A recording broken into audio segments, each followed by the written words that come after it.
You got hit by a car? You always exaggerate things. Who do you think is paying for those hospital bills? Being a housewife must be so easy.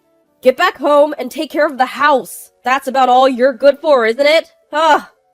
The man laughing at me over the phone is sadly my husband, the man I once vowed to spend my life with. Just a few hours ago, a car hit me while I was walking, and I was rushed to the hospital. My husband's first words to me after hearing from the hospital were just that. No husband should ever say things to his wife who just had an accident. But in a few minutes, he would go from laughing to looking pale. My name is Olivia. I'm 40 years old. I've been married to Benjamin for 12 years. As for our relationship... Hey, you're the housewife, right? What's up with this breakfast? Can't you do better? He takes his bad moods out on me, especially in the mornings. On the table are pancakes, coffee, and bacon and eggs. I didn't skimp on anything. Alright, I'll be more careful. Weren't you supposed to leave early today? After years of living together, you learn how to brush off your spouse's moods. He grumbles, but finishes his breakfast and rushes out the door. Finally, I can start my own meal. Lately, he's been increasingly arrogant. I could divorce him, but there's one reason I don't. Don't you get annoyed, Mom? I don't want to marry someone like Dad. The reason is our daughter Emily, who's sitting across from me. She's only 10, but acts much older. Sometimes we talk like friends. He has his good points. He works hard every day, and I'm grateful. But his attitude sucks. He's making fun of you.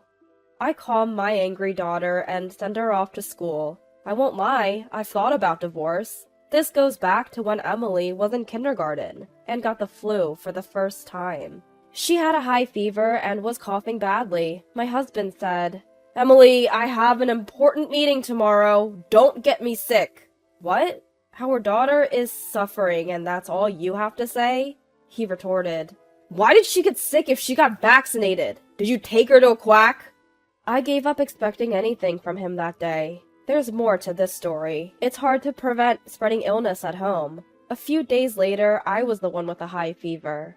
Hey, can you take me to the hospital? I think I caught Emily's flu. I texted him because it hurt to talk. Surprisingly, he replied right away. Wow, you're really useful. Get ready for the hospital. I checked my phone to see. Can't. Call a cab. I might go to my parents' house. I clenched my phone so hard it could break. I get that he can't just leave work. If you suddenly take time off from work, other people will also be inconvenienced. Still, isn't there a kinder way to say it? I glanced sideways and saw Emily, her fever down, sleeping peacefully. I passed out, relieved that at least she was okay. How long did you sleep? When I woke up, I was in a hospital bed. Olivia, are you okay? My mom and Emily were beside me. Mom said to me as I was dazed, You called and then Emily was screaming, Help, Mom! We were so worried. Didn't you call Benjamin? That's right. Mom came and helped me get to the hospital. Turns out I had the flu and was slightly dehydrated. I had an IV in my arm. I thanked my daughter Emily, who was back to her usual self. Emily, did you call Grandma? Thank you for helping Mom. Seeing her blush made me tear up. Just then, Benjamin burst into the room, out of breath.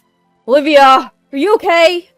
Mom must have called him. He was out of breath, probably from running.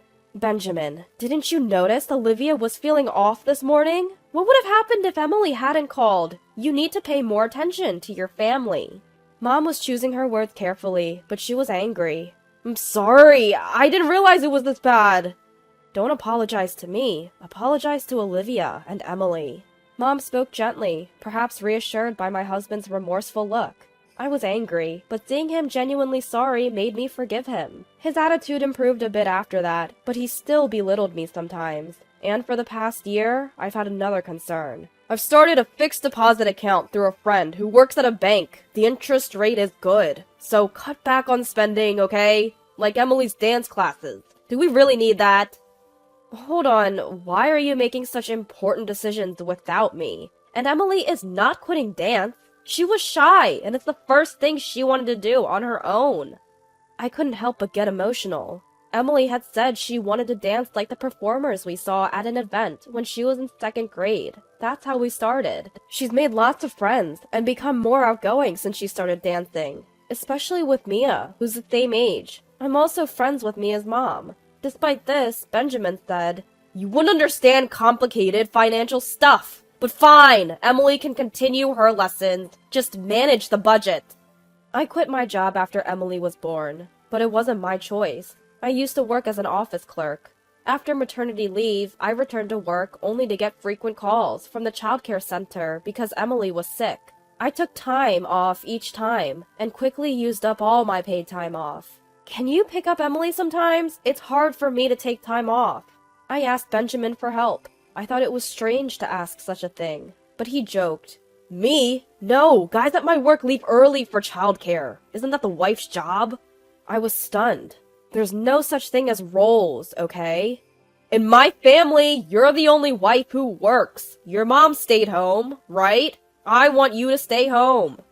That's what I was told, so I quit my job.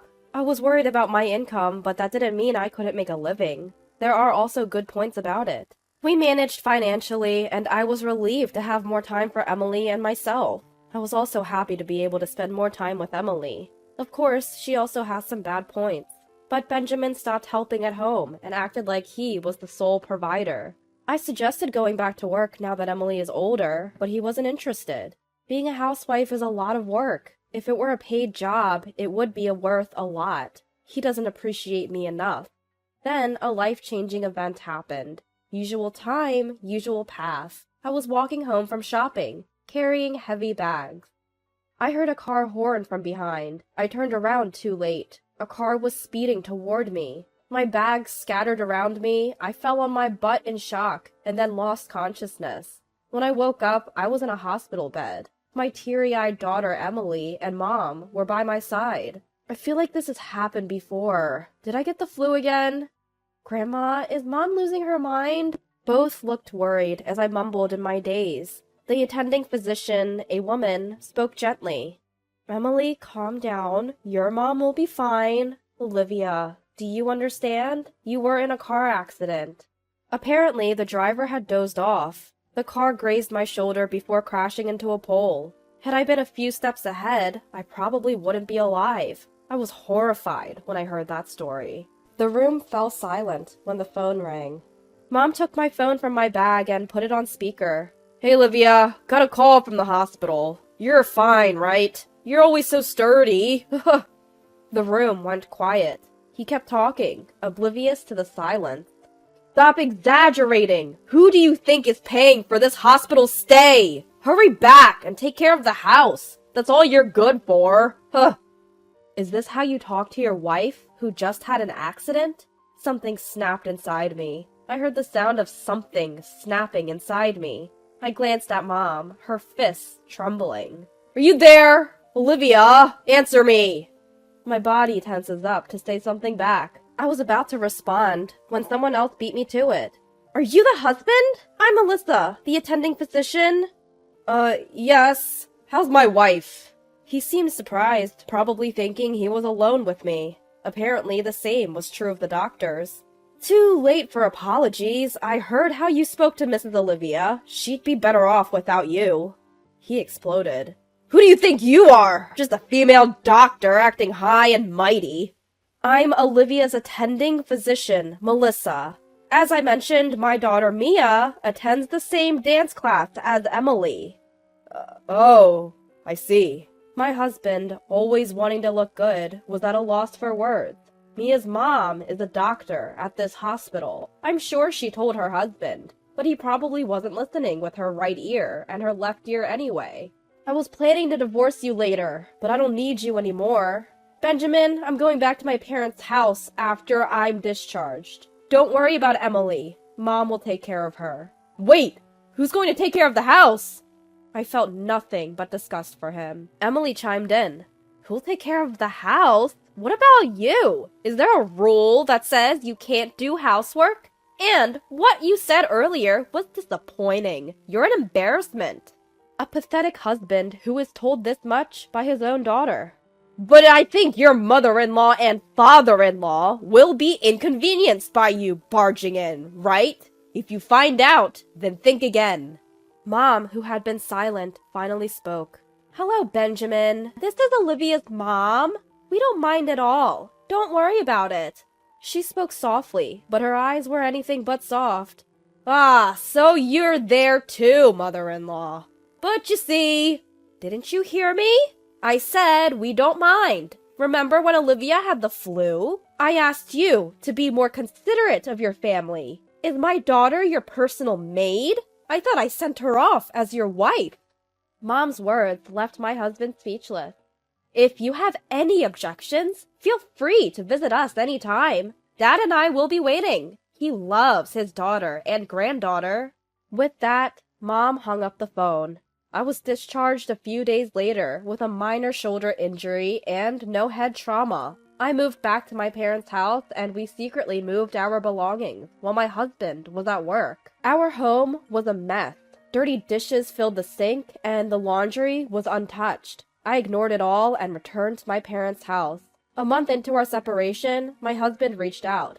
I want to talk.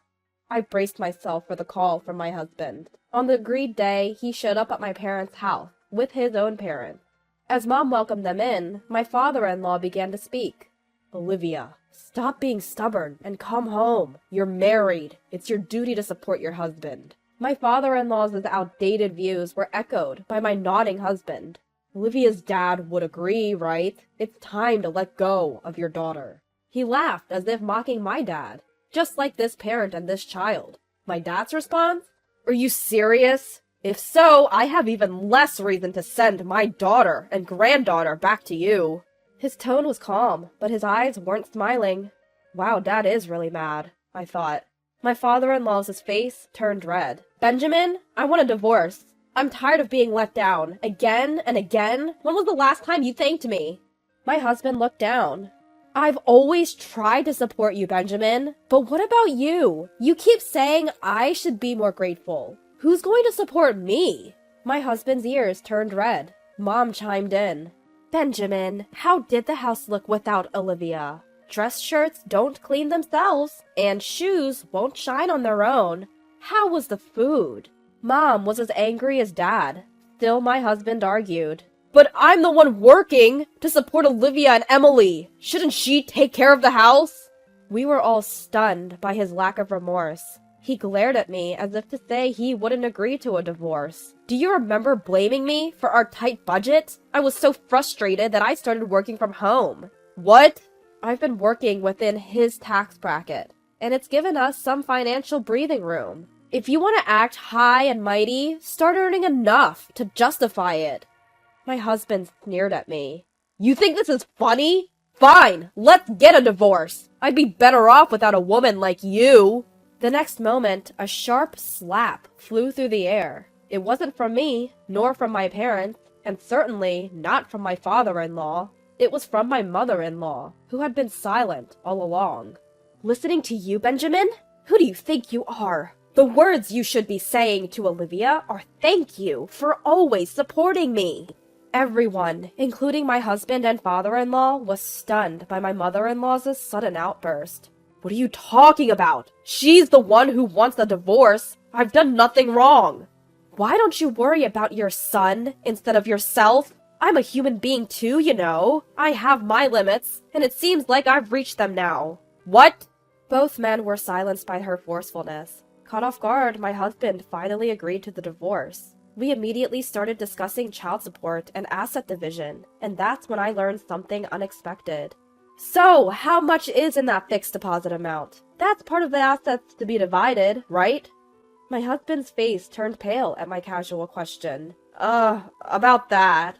Before he could continue, my mother-in-law shouted, Spit it out! I haven't actually set up a fixed deposit. I lied. Tears in his eyes, he confessed. I actually used it for investments. I thought I could make some extra money, but it didn't work out. That's why I've been hard on Olivia. Really? You should have talked to me. I was pretty into investing before we got married. I probably know more than you. Now I have enough to cover a down payment on a house. But don't worry, it won't be part of the asset division. My husband, who seemed to think of me as a clueless housewife, was flabbergasted. Since then, he's been consistently sending child support payments.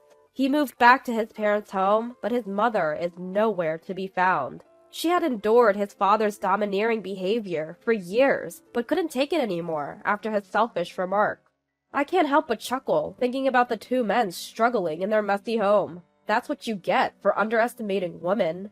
Serves you right. Afterwards, I got a job as a medical receptionist through a friend, Mia's mom. I had also earned a medical administration certificate through a job training program, so I'm managing just fine. I love working in this cozy environment.